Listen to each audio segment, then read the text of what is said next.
Welcome to the INREM podcast, where we discuss the law for real estate investors. Andy and Sean are both attorneys. Nothing said in this discussion should be considered legal advice. We're simply providing information and education. You should consult with an attorney in your state regarding any specific legal issue that you may have.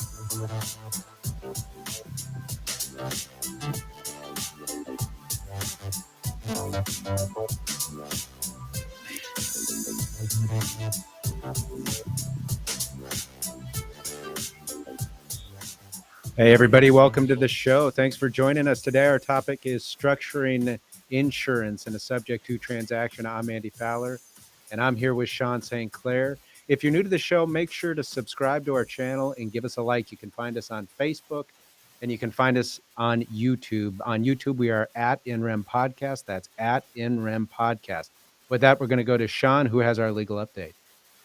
Yeah, thank you, Andy. So our legal update today is when to use a standard form or state or realtor form purchase contract for a creative finance or even subject to acquisition of the property or even wholesaling, wholesale novations, that type of thing.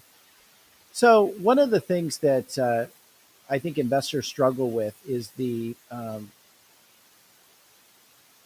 dealing with real estate agents and properties that are listed for sale. And there are properties that are listed for sale that would be prime for some form of investment, for a creative finance purchase, or even a purchase, for wholesale or novations. And a lot of times the investor will approach the agent and say, hey, I want to purchase it using this structure, or this is what I want to do. And the agent is generally uncomfortable with that structure because it generally would require, or the investor will present the agent with a contract that is not drafted on the state form. It's outside of the norm. And their broker is also uncomfortable not using their realtor form. You have to remember that agents are trained and they go to classes on the ins and outs of the standard forms. And so they understand the standard form. They become very uncomfortable, and rightfully so, when a foreign purchase contract is put in front of them and they're then asking their client to enter into a purchase contract that they're not familiar with and they're not comfortable with. And additionally, at least as to residential property, there are certain concerns by brokers that E&O may not cover. If there's a problem with the transaction, their E&O coverage may not cover a transaction that's done on anything other than the state form. So what can you do to make as an investor, to make a real estate agent more comfortable with a transaction that is, more creative in nature, more investment in nature than just, an individual obtaining a conventional loan, buying the property to live in? And what can you do to acquire an interest in the property, to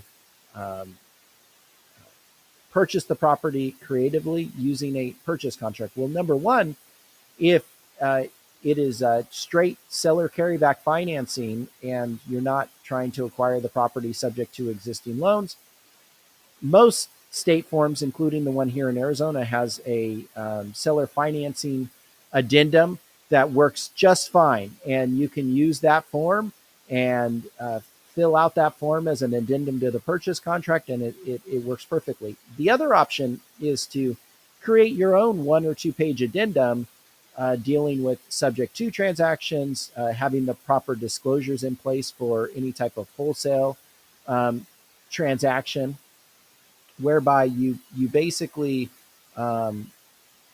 put in the language that you need to protect yourself in those transactions in the addendum. And there's certain things that need to be modified, such as how to structure the purchase price, disclose state required disclosures as to the fact that the buyer is an investor who may assign the purchase contract, who is looking to purchase the property for profit. And so there's different that the property is being purchased to, subject to the existing loans, those types of things. So there are ways to use the standard purchase contract and then just attach a 1 or 2 page addendum to it, so that hopefully when you come across a property that's listed that will work for whatever transaction you're trying to accomplish, you can work with the licensees involved, the brokers involved, and put that property under contract and basically accomplish the same thing that you can accomplish using your own uh, drafted purchase contract, but use the state form purchase contract. It'll make the process smoother, and it will also allow, I believe, agents will be more welcoming of the transaction if it's on a form that they're comfortable with. All right. Thank you, Sean. Let's go into a few announcements that we have here at the NREM podcast. Coming up this Thursday, the Creative Finance Symposium. That is Thursday, March 23rd. That will be at 6 o'clock p.m. Just a reminder that the Creative Finance Symposium is a live event, but it is not a broadcasted event, meaning you cannot watch it on YouTube and you cannot watch it on Facebook. It requires registration, and it requires your personal attendance. The benefit of that is that you have the ability to learn about some topics regarding creative finance, but have basically 30 minutes or more of open-ended question and answer time with both Sean and I about all things relating to the law of real estate investing, but most specifically relating to creative finance. Sean, why don't you tell our listeners what this week's Creative Finance Symposium topic is? So this week, our topic is the key provisions to a creative finance purchase contract. So we're going to be breaking down the provisions that you will need in a creative finance purchase contract, and which really gets back kind of to my legal update. Is, we'll go through what those provisions are, and you could take those provisions and put them into an addendum to the standard form contract, so that that contract would work just the same as, a contract that an investor would draft, or that's been provided to an investor from some other source besides, the realtor association. And like Andy said, you have to attend to receive the information. If you don't attend, you won't receive the information. We don't publish recordings. We don't provide later recordings. It's a, hey, this is the time that we're doing it, from 6 to 7 p.m. Pacific Standard Time. And if you're there, you receive the information. If you're not there, unfortunately, show up at the next one and you'll receive some additional information on creative finance. And just a reminder, there is no cost to you other than your time. We don't charge for the Creative Finance Symposium, but it is one of those rare moments, as Sean has mentioned, a total of maybe 7 different times a month we make ourselves available through live to questions that you may have, including the Creative Finance Symposium. We make ourselves available today and every week on our show here, available for questions. And I'm going to turn it over to Maya, who will explain what you need to do to be prepared and ask questions on our program here today. Yeah, thank you all for joining the INREM podcast today. We're so glad to have you tune in. Today's topic, you heard it, is structuring insurance in a subject to transaction, but we want to hear from you. So we will be taking questions, as many as we can, at the end of the show in the last 10-15 minutes. So whether you're watching the show from our Facebook or YouTube and you have any questions specific to today's topic, we are monitoring the comments. So leave your questions in the live chat and then we will address them as they come up. All right. Thank you, Mayo. Yeah, like Mayu said, you don't have to wait till the end. Post your questions now, get them out so you can think of more, and we will address as many as we can, as will our guests. With that, we're going to get into today's topic. Today, we're talking about an important topic relating to creative finance and subject to transactions, one that we think is probably not discussed enough and wanted to devote an entire show to it. We're talking about structuring the insurance generally in real estate transactions, as well as structuring insurance in subject to transactions. And with us, we have insurance advisor, insurance and agent, Mike Monzingo. Mike, are you there with us?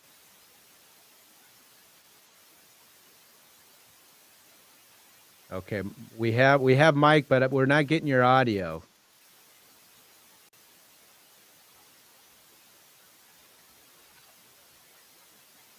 We may have to come back to Mike, who's working on his audio. Um, so as we get into that, and as we wait for Mike to work on that, so let's talk about insurance and why we think just kind of a fundamental question. Sean, you do so many subject to transaction deals. Why is insurance important, just generally in a subject to transaction? So it's important for a number of reasons. So number one, insurance just in general protects your investment, right? So you're going in, you're purchasing a piece of real estate, a home generally, or a residential, but it could be commercial, and you're purchasing it, and you want to make sure that if something happens to that property, that a flood, a fire, some other casualty, and it destroys that property, that you will be protected, that you can obtain the insurance proceeds. And if you don't structure the insurance right, something could happen to that property, and you could end up not receiving any of the insurance proceeds. You could end up not being able to um, rebuild the property, repair the property, whatever the case may be.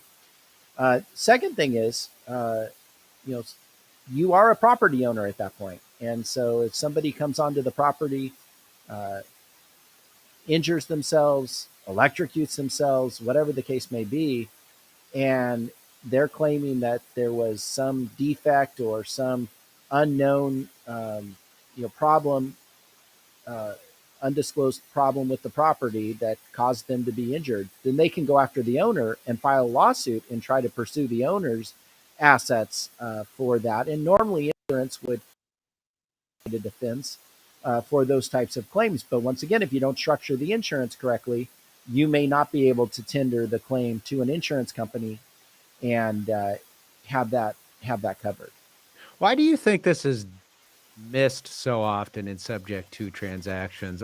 My guess is that one, it's either just forgotten about entirely because insurance is boring, or people think that it is, and they just don't think about it. But two, the assumption in like a subject to transaction is, well, I'm taking over what was already there. They had insurance, and so I should be good. There's already a product. I'm taking over the loan. Why am I not just taking over the insurance?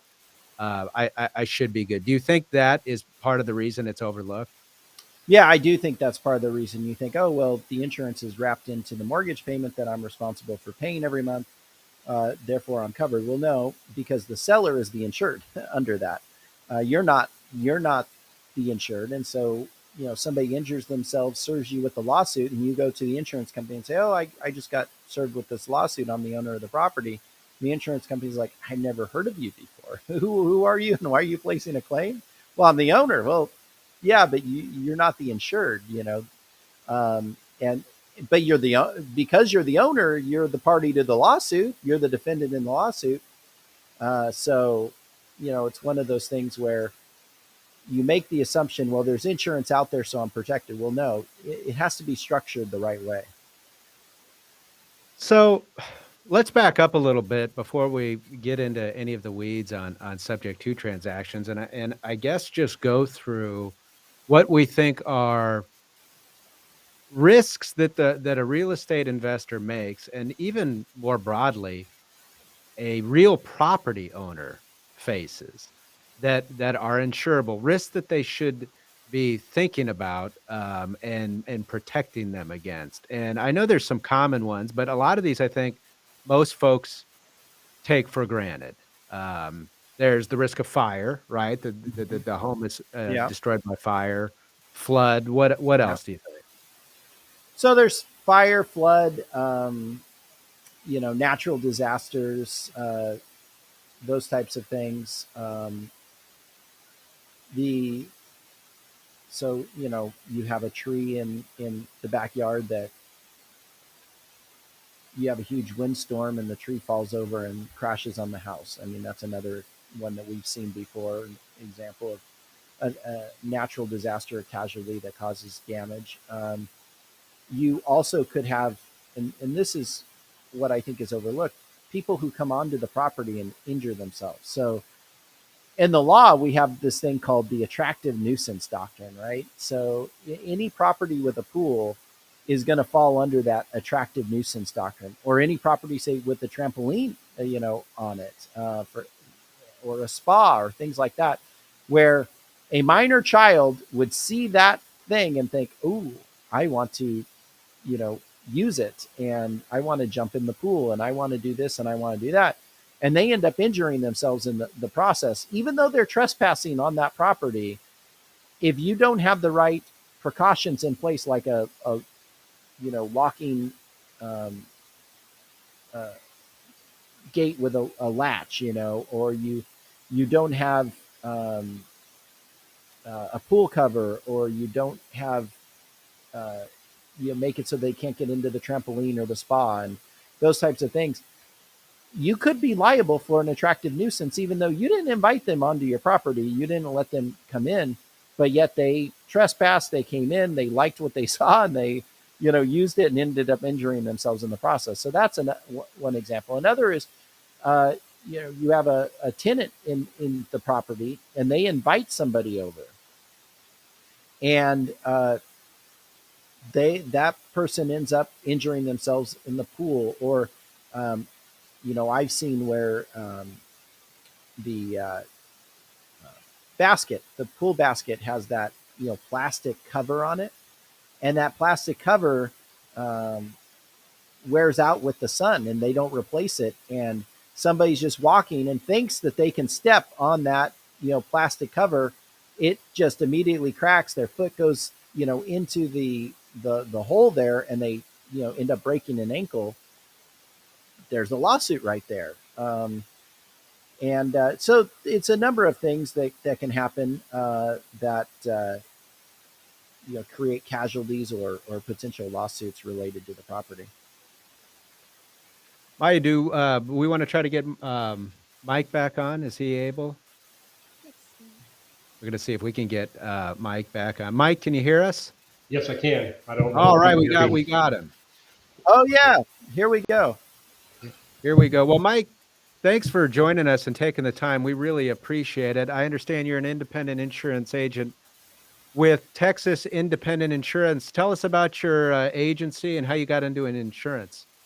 Um, well, we're an independent agency. We write policies in all 50 states. I specialize in investment properties, but we do commercial apartments, office buildings, whatever, personal home and auto.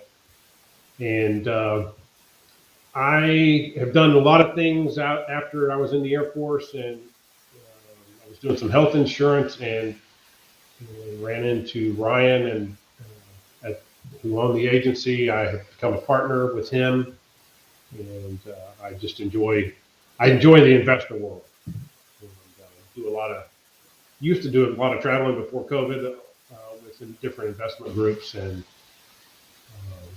meet new people and all kinds of different projects. And then I'm an investor myself. I've done over 40 projects. Just closed on a new. I think we're going to hold it for a rental yesterday. And I purchased sub two.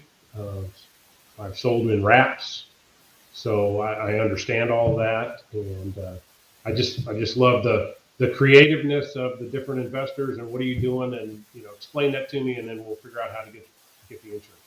Yeah, so we'll get into the weeds a little bit on insurance and wraps and subject to transaction deals. I'm curious, given your background as an agent, also as a real estate investor, what brought you into doing insurance work for real estate investors in some of these creative finance transactions?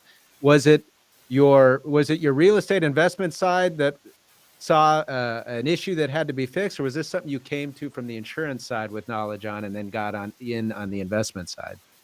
Um, I had been an investor with rentals for a long time, and I just got involved with a real estate group here in Texas, and try to take my investing to the next level, as I was trying to grow the insurance business. And I saw just a niche with investors that they weren't getting the correct insurance. Um, some companies don't offer vacant renovation policies. So investors were getting rental landlord policies and they really didn't have coverage and didn't know it. And so just by taking, I've got a company that does, it's vacant, allows renovation. Then I can market that because that's really what's needed. And so that's really where I started trying to grow the business. And then we got into sub two and figured out exactly how we need to structure so that there's not a due on sale clause. The mortgage company doesn't get upset. And then that's just something that, we can market to all the investors out there. Sure. Well, just before you came on, Sean and I were just generally discussing kind of at a foundational level for the listeners, uh, what were common real property, insurable risks that a real property owner should appreciate and think through in terms of why they might, purchase or consider different types of property coverage. And we won't ask you to rehash all those. We know there's some common ones like fire, flood, and you may have heard us talking about Mhm. some of that. But, if you would just generally discuss the different types of insurance that, might be commonplace for the real estate investor, whether we're talking vacant land, owner occupied, things like that. Okay. So for vacant land, we just do liability. There's no structure, so we just want some liability. If somebody, wanders onto your property and gets hurt, we want to have some coverage. If the property is going to be vacant for renovation, we want to make sure we have a policy that allows for that. Again, not all companies allow that. So if you go to, let's say Allstate, I write for Allstate. They have rental policies. They don't have vacant renovation policies. And some investors would go and get a rental policy because it's a little bit cheaper. Um, then you're going to be surprised if you have a claim that you may not get, that claim paid, because the first thing the adjuster is going to do, you call and say, come out and see my property. I have some water damage or fire in the kitchen. They're going to walk on the property and look around and say, there's no furniture. This isn't rented. And then there's an argument. Well, it's between tenants. Well, no, it's not. It should have been a vacant dwelling policy that allows renovation. And we don't want claims. We don't want problems. But when they happen, you want to make sure you have coverage. You don't want catastrophic, life altering. I don't have coverage now, and this $500,000 house just burned down. So it's just having the correct coverage. If it is a rental, then let's put a rental dwelling policy in place. If you're between tenants, or if you buy it and it's going to be a rental and you're going to move the tenant out, either we change, cancel, and rewrite, or a couple of companies we just endorse it from rental to vacant. But you buy a property and the seller's moving out within a couple of weeks, then you're going to do some rehab, then we'll go straight into a vacant. But again, that's the main thing, is to make sure you have the right kind of policy to get covered. Hope that answered that instead of talking in circles. Sure. So many problems that we see, and I know that I see specifically relating to insurance, usually pertain to people who try to get coverage on their own, don't seek the advice of a knowledgeable insurance agent within a field. The internet's made everything so easy now, right? You can go on and do just about anything, and they just go make a few clicks and they think they covered. One of these areas I think specifically is often screwed up because individuals have tried to do this on their own are appropriate coverage amounts. Amounts the amount that they think they need to be covered, or the insurance amount. Discuss uh, what goes into determining an appropriate coverage amount, and what goes into that determination? Okay. Most carriers have a reconstruction replacement uh, cost estimator. That's the year built, square footage, number of stories. Um, if it's a wood or a brick veneer, whatever. Um, but there's leeway of is that a basic? Is it a builder's grade? Is it a semi-custom? So we input all that. If most carriers have a co-insurance penalty, so if the replacement cost is 200,000 and an 80% uh, co-insurance penalty, if you have less than 80% of that, then there's a penalty when you have a claim. But right now in the Texas area, it's about 150 a square foot to try to rebuild. So we look at that. We have the replacement cost calculator. I have one company that I write for that I do a lot of the renovations. They waive the co-insurance penalty and they go down to $100 a square foot, and it's still a replacement cost policy. And that's where the investor gets to tell me. I did one yesterday.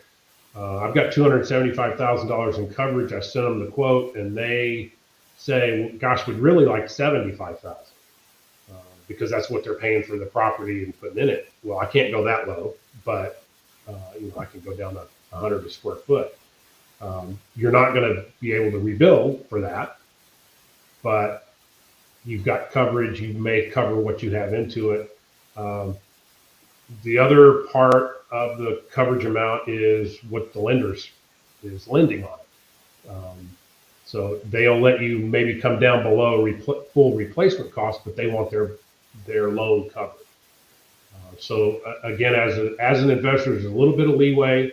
If we're looking at some of the major carriers, we cannot come down below replacement cost calculator from their internal program.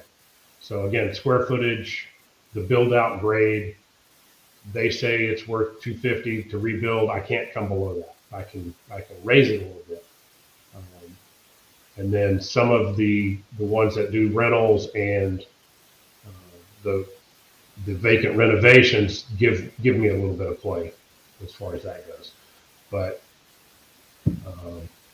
again, when I talk to the client, I always say, what's the purchase price? Because I know you're getting a deal, you're an investor. How much renovation are we putting in? And then let's at least make sure we cover that much. And then also, I have this discussion a lot with, say, a rental property that's cash flowing. Somebody says, well, I only have 100,000 in it. Well, okay, that's great, but it's 200,000 to rebuild it. If your ATM machine burns down, do you want to just the cover of the ATM machine, or would you like to replace the ATM machine? And then when I explain that, they go, "Oh yeah, let's bump coverage, pay $300 more, or whatever it is a year, so I can have my cash producing rental property if something happens." So our listener, go ahead, Sean. So we talked about the cost to rebuild.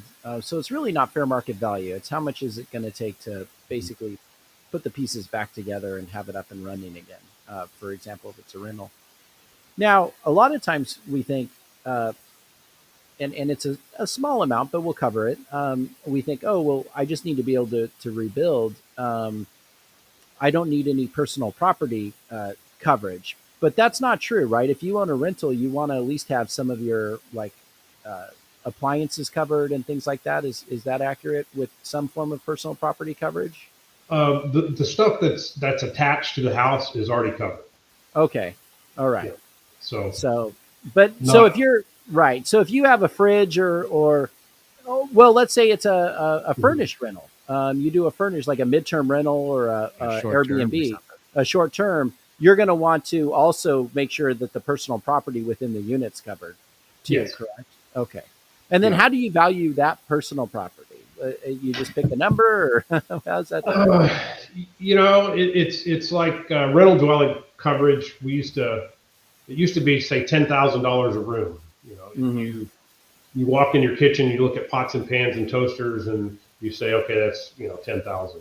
Um, a lot of time it is just the investor saying, here's what I spent on furniture when I'm turning this into an Airbnb. Here's what I spent, and we play with numbers. I have 25 in there, and they say, well, what's it going to look like with 50? Okay, here it is. Just kind of a guess if you don't have receipts of whatever you spent. So. Right. Mike, what about an umbrella policy? What is it, and when would somebody want it? So an umbrella is additional liability coverage. Um, let's say for your rentals and your personal home and auto. For vacant dwellings, you don't have any. There's no umbrella coverage for your vacant dwellings until you turn them into a rental. But if so all your rentals, let's say when you have an umbrella, your personal home and auto, and your rentals, you have to have a certain level of liability coverage before they'll uh, put coverage in place. So let's say you have 500,000 on a rental, on 2 or 3 rentals, and then you have $1 million umbrella over the top of that. Now you have more coverage. And again, it's kind of like as you're trying to build your wealth. I think of it as I'm building wealth. I want a barrier or a wall between my wealth and somebody's attorney. Um, and if I can build that higher by putting another $1 million worth of coverage for, um, again, it depends on how many properties you have, but $300 or $400 a year, then I want to do that. Well, this is where I think Sean would probably agree as attorneys, where we see this mistake in coverage made so often. And again, it's usually because the client's done insurance on their own, or because they were being cheap about wanting to pay whatever the premium or was going to cost, which is really insignificant. But they just undervalue the amount that there may be in damages in any type of kind of injury claim or liability claim that could pertain to whether it's the auto or the home or whatever else. And in today's world, the liability figures are huge for what we might otherwise think of as, well, average, or maybe just below average significant injury. And you're not walking away in small numbers. And it's amazing to me how many people walk away with, or we find out had a 100,000 or $250,000 in coverage on basically $1 million claim. Right, and in that relationship, that's not expensive to spend $300 for $1 million extra coverage, especially if you have teenage drivers at home, those sorts of things. Yes.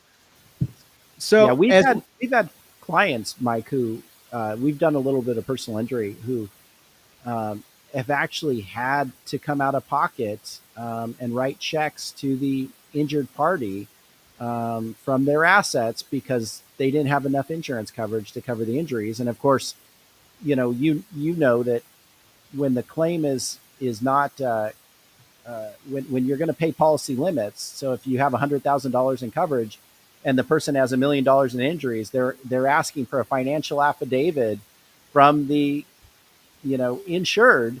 And if there's non-exempt assets on that financial affidavit, because you can't lie on it, then the plaintiff's personal injury attorney is coming back and saying, all right, how much are you going to write out of your personal bank account to make us, feel better about settling for this amount?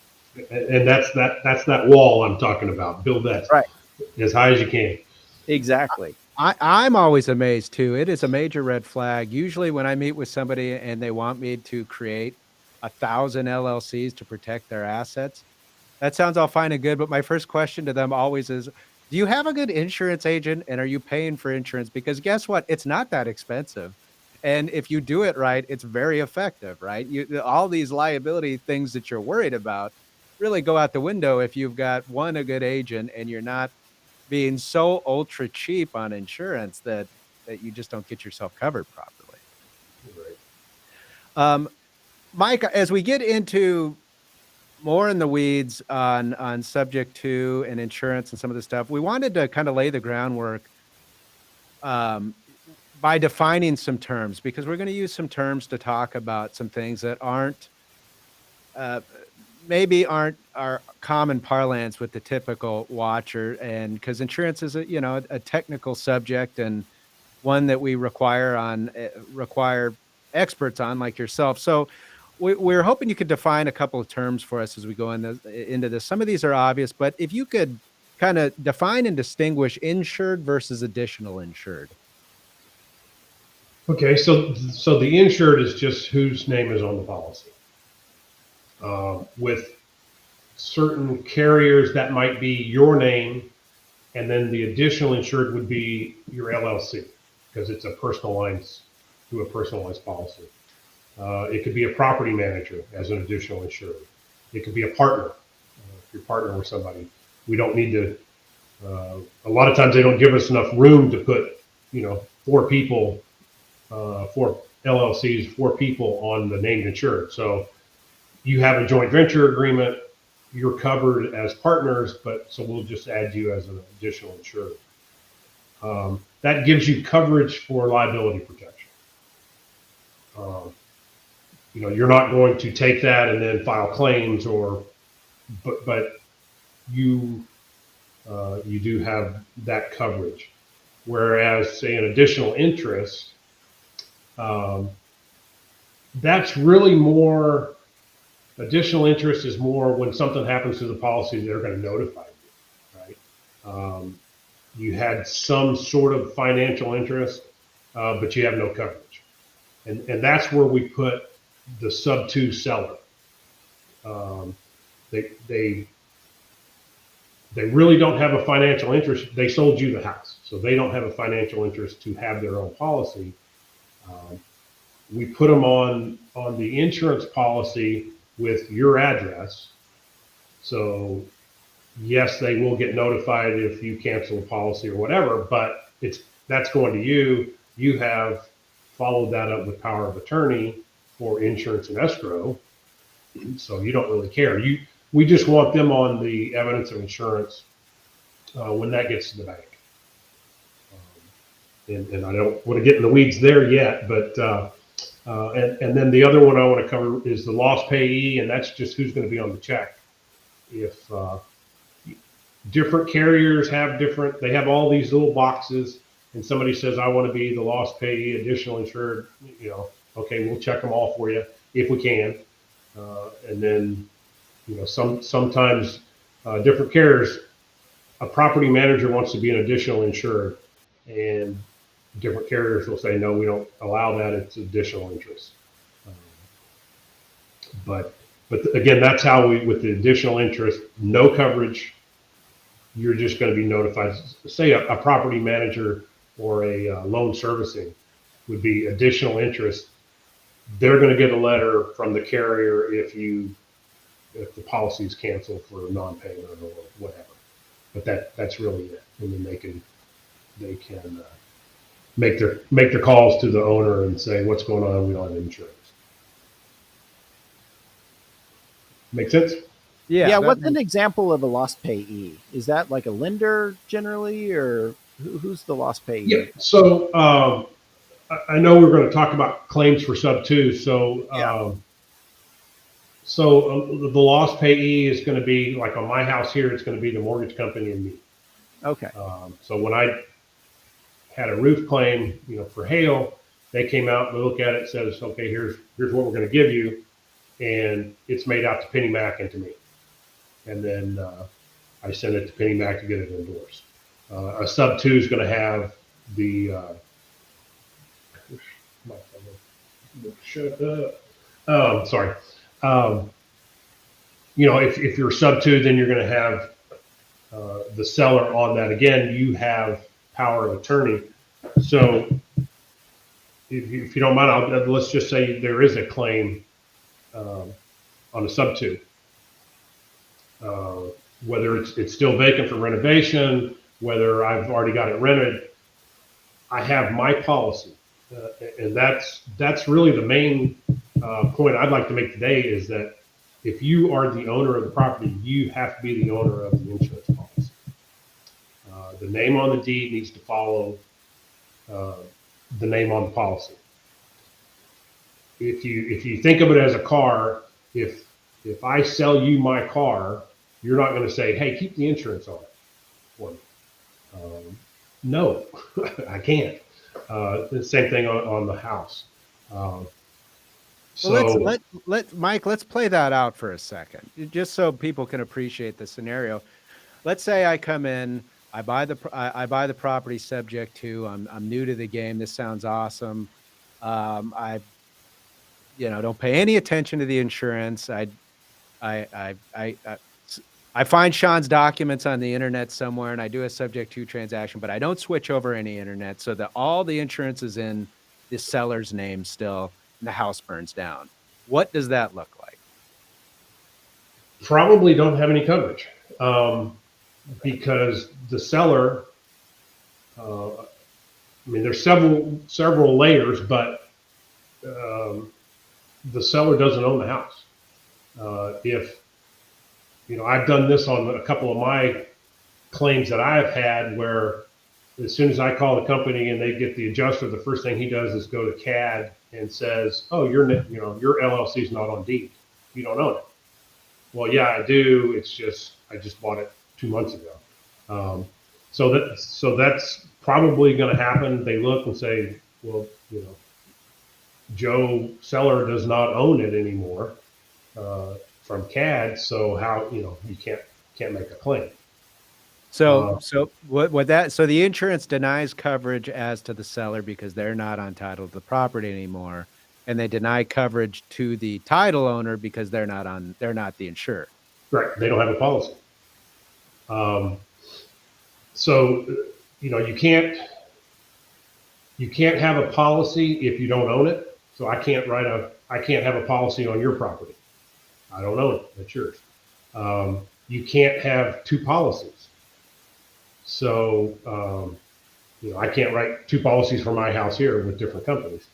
And that's, again, we don't want to create a catastrophic event because we're trying to save nickels and dimes, or we're trying to hide the fact that I took over your loan. And I have never seen a due on sale clause come about. It's out there, but I wouldn't want to lose a $500,000 house because I was scared of having to refinance. Right? I mean, that's the bottom line. If they call it due, okay, I'll refinance. It'd be a pain behind and all that, but it's not catastrophic. Right. So, Mike, let's just talk about this. In your opinion, and I know you've done this for a number of investors, probably hundreds of investors who have done creative finance. In your opinion, when somebody acquires the property subject to, what should they do with respect to insurance? Step by step, what does that look like? Okay. And what do you do for your clients with that, in that regard?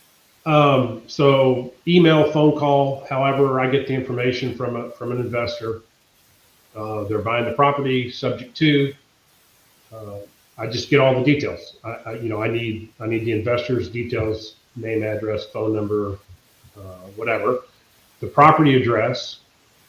I will gather the mortgage information and the sub 2 information at a later date. I don't need that to quote. So, put a quote together. Again, it's in their LLC or their name, however they're purchasing the property. And then, what are you doing to it?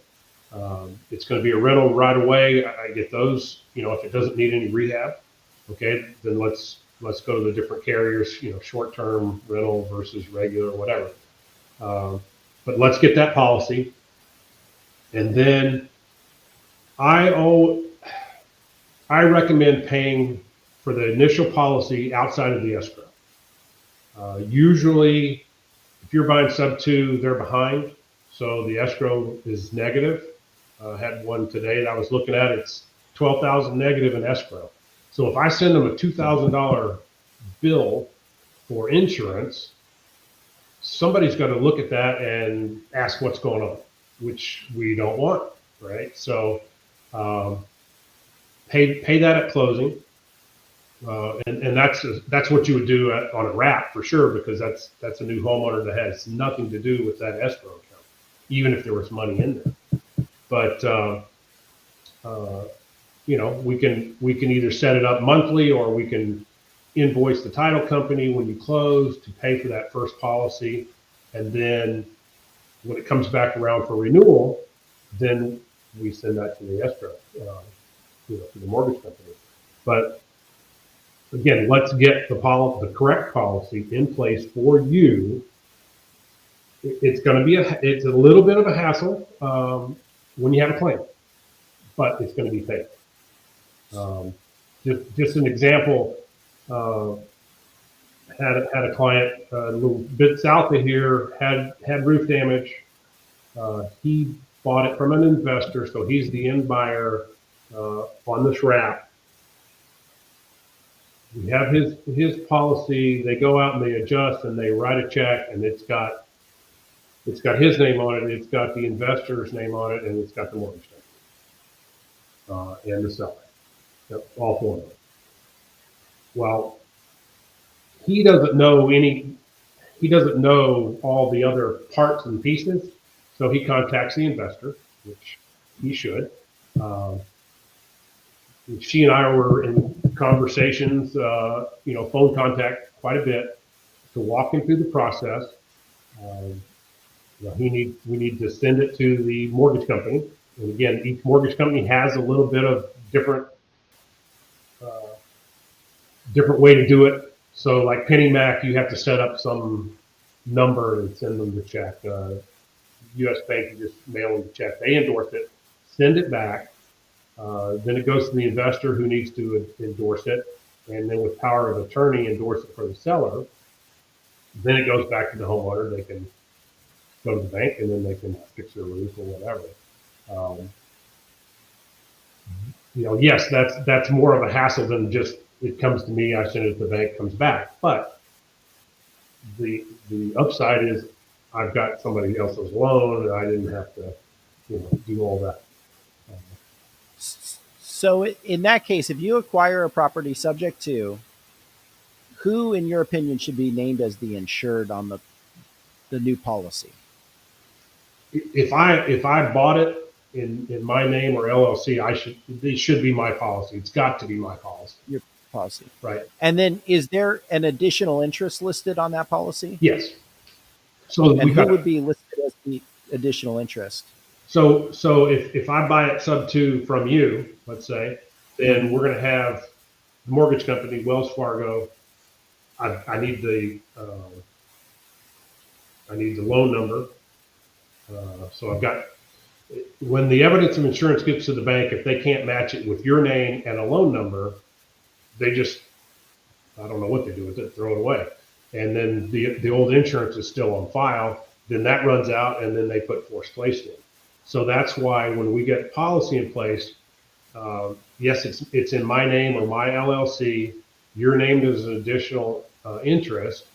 The mortgage company is there with your loan number, and we send that to the bank. We also want if I buy it from you, you have a policy, you cancel that policy. So what we want to avoid is, on renewal from the homeowner's policy, we don't want travelers to send the bill to the mortgage company and they pay it. And then so you go, I am now the owner. I really control that escrow account, but Wells Fargo just paid your insurance. And then when you do cancel it, you get the refund. So we want the carrot with the seller canceling their current policy is whatever refund comes to them, because that was paid out of their escrow, before you caught them up. One last question before we jump to, I think we do have some questions from the listeners, and I think this is an important topic. What how should insurance be structured in the disposition scenario, right? So, Mike, you buy a property creatively, it's a wrap, and then you go and sell it on a wrap. So now you've become basically the lender. You really, other than being the lender, you have no further interest in the property, right? Because you've conveyed title to the new buyer. Mhm. So now title's in the name of the new buyer. How does that look? Who should be on listed on the policy in that scenario? So the new buyer needs their own homeowner's policy. Okay. So that's again, um, I have investors. Hey, I found a buyer. Okay, well, send me their information. I've got to gather, their current address and their date of birth and all that to quote them a policy, a homeowner's policy. And then, so then in the wrap scenario, we've got the new buyer. It's their homeowner's policy. We have the underlying mortgage company, again, with the exact loan number. For an additional interest, we still have the original seller that has that loan. And then as a second mortgagee, we have the investor. So the investor should be listed on there as Yes. say a lost payee or some, you know, interest holder that should receive or at least approve any payout. Right. And that example I was given is a while ago was the investor is still on there. The investor is the one that has the power of attorney to endorse for the seller that is long gone. We have no idea where they are. But it is important to make sure. I've talked to a lot of investors that say, well, I'm just going to add, I'm going to put myself on the policy, which you're not going to have, you might get paid, but probably not. But there's just so many things that can go wrong if you don't structure it right. Whether just the sub two, if I buy it from you and I'm going to keep your policy in place, well, if you cancel that policy, you get the refund. I just paid it, right? I paid it out of my pocket or I paid it out of my escrow account. You just canceled it. That check goes to you. And I don't have coverage. If I had a claim, and this is when somebody wants to argue with me about how to do it, okay, fine. But what if you have a claim and I can't file a claim? So I'm tied to you as a seller now for the rest of my life to call you and say, hey, Sean, can you file a claim for me? And which is insurance fraud in my mind, right? So it really is important. Get the name on the deed, whoever owns the property, to own the insurance policy. What about keeping, there's a number of investors and others that are afraid of the due on sale clause. And so there is some advice out there basically saying, okay, keep the seller's policy in place, continue to pay that out of escrow. Don't touch that. Don't mess with it. Just let it be. And then buyer, you go out and you procure your own coverage, but you don't submit it to the lender for payment out of escrow. You just basically have two policies in place, right? The seller has their policy that probably is not enforceable at any point, and then the buyer has a new policy, and now they're paying double per month for their insurance coverage. What do you think of that? Again, you're paying double. Okay. You're really not getting anything from the seller's policy other than you may not alert the bank. But again, what if the seller knows that's what you're doing and cancels that policy? They're going to get the refund. Now the bank puts force placed on you, which is going to raise your premium again. So now you're paying, instead of double, you're probably paying triple. And I don't want to write a policy if I know there's a policy in place. I just want to do it correctly. Again, I have not seen the due on sale clause. I have seen letters from, usually it's Wells Fargo, that says, dear homeowner, we just got evidence of insurance that the name doesn't match on the policy. We need you, what's going on type of letter. They send that back to us. The service team sends the EOI back, and they're just, the information was there. They just they didn't see your name as the seller and the additional interest. So the ladies highlight it, send it back. It's going to go to a different file clerk, because that's all this is insurance going to a file clerk until somebody recognizes it. Those are not the people that say, wait a minute, you sold the property, we're going to do on sale. But again, don't be scared and do something that you shouldn't do because of the due on sale clause. Right. Mayu, I understand we have some questions for Mike, Sean, or I. What do you got? Yes, we do. So we actually do have a lot of questions today. So thank you guys for asking your questions. The first one that we're starting with, can you guys see this on the screen okay? This is the question. What if you have an assignment of insurance proceeds and durable limited power of attorney, property, mortgage, and insurance signed by the seller? So, of course, as part of the subject to transaction, you want to have an assignment of insurance proceeds as well as the power of attorney that you talked about, Mike. But what does that do if the seller is still named as the insured but doesn't own the property? How does that work? Well, again, if they don't own the property, they're going to have trouble filing a claim, any kind of claim. So, Right. and again, So the right. I was going to say, they've moved. They don't know that there was a kitchen fire. Right. Right. So what the assignment of insurance proceeds does and the power of attorney does is, so if you purchase the property subject to, you should be, in my view, in my opinion, and I think a lot of attorneys out there have the same opinion who do creative finance work, it should be a wrap. You should buy it with a wrap, meaning you are making the seller a lender, right? So you're giving the seller a performance note, a performance deed of trust. So the seller is then a lender. Well, like a lender, if they're listed as an additional interest, the insurance company may make them sign off on anything. Well, that's where the durable power of attorney comes in, because now it says, hey, I can act as your agent with respect to insurance. So that's number one. And that's where the assignment of insurance proceeds come in, because it basically says, hey, to the extent I ever have any say in insurance or right to any insurance, I give it to you, buyer. I assign it to you, right? And so both of those work in conjunction for a wrap transaction to basically say, if the seller disappears and they're listed on this policy as additional interest or even maybe a loss payee or even additional insured, depending on how you set it up, you have the ability to basically say, well, seller, you already assigned your rights to these insurance proceeds to me, and you made me the POA. I'm just going forward and enforcing the agreements we've already made. But it doesn't change the fact that the seller may not be able to place a claim if they're the insured but not the owner of the property. Right. And if the buyer's not an insured.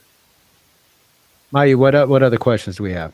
Here's our next question, which I feel like we may be reiterating this, but how to structure the insurance properly for a sub-to or wrap transaction? Yeah, I think we covered that. Yeah. Just if your name is on the title, get your own policy. Yeah, Right. and listing the seller as the additional interest with their loan number and listing the lender as. And I will say, not every insurance company allows the additional interest. Okay. Again, I write for Allstate. Allstate, I cannot do a sub-to or a wrap, no matter what you're doing with the property, because they will not allow, Sean, I bought it from you. I can't put you as an additional interest. They will not allow that. So that may limit all the carriers that I could go to. But I can still get insurance. And again, let's say it's $200 or $300 extra a year in premium. Okay, that's the price to pay to take over your loan versus come up with all the money to start an loan. Now, and it's going to be different for acquisitions and dispositions too, how you structure it from an investor standpoint, right? So you no longer need to be named as the insured if you've done a disposition, if you have Mhm. the new buyer. Now they don't do this in Texas, but I am curious if you have any experience or thoughts on this. What if you purchase the property on a wrap? So you're now the record title holder of the property, and you're going to do a disposition via an agreement for sale or a contract for deed or a land installment contract. Does that change how you might structure that insurance? Um, if you're going to get rid of it to somebody else, who is going to control that property Correct. needs to be the insured on the policy. Right. So if they have the full rights to the possess, to improve, to the only really interest they don't have is the fee title interest, but they have full equitable rights, and Right. uh, they're basically a vendee. They should be named as the insured. That's the way I would do it. Okay. If there were in Texas a few years ago, there would be somebody that's going to do a lease purchase agreement, which Mm-hmm. they can't do. But so that one is a question mark. Is that am I the owner or am I just renting? Um, Right. and again, um, if you convey your interest to me, then I want to have my own policy. Right. And then if you've done that, I would think that the party that's conveying their interest, the record title holder, but the one that's basically giving equitable ownership to a third party buyer, they would be listed as an additional insured or loss payee on the policy. Yes. Mayu, do we have any additional questions? We still have a few more, so maybe we can Oh, ask okay. this Let's go one Wow. more. Okay. Well, they kind of have to do with each other. So this first question is: the entity buyer LLC both the main insured and loss payee? And maybe can you explain the difference between additional insured and loss payee? Okay. So yes, you are your name will be on the check if you own the policy and you have a claim. So you are again, each carrier, it's just little boxes that you check when we're putting the policy together. So you will be on the check, but so will the mortgage company. And then again, the additional interest is the textbook definition is like some financial interest. Well, as a seller, again, if I buy from you, Sean, you don't have a financial interest in the home anymore, but we kind of say because your name is on the mortgage, the underlying mortgage, that gives you that piece to put you in there as an additional interest. Again, you can't call and make a claim, you can't do anything, you just there again, so the mortgage company sees your name. Okay. Any other questions? One more? There's a few more. How All right. many do we have time for? Yeah, we can go another. Okay, let's see. Do you have a reference for investors facing insurance agents outside of Texas? Well, I write in all 50 states. So Yes, his name is Mike. yes. And, Yes. and I can give you my email, I can give you my phone number, which put on there. Yeah, we'll go ahead and do that right here because I know we've gone long here, and we appreciate everybody's questions. Mike, we appreciate you being with us. Tell our listeners how they can find you, how they can connect with you, and get in touch. Okay. So my email is mike@knowyouragent.com. So that's KNOWYOURAGENT.com. And my cell phone that has been ringing like crazy here today is 214-385-6662. And that's the easiest way to get me. And then we can go from there, whether you've got properties or you're looking at properties, I can do my best to help you out.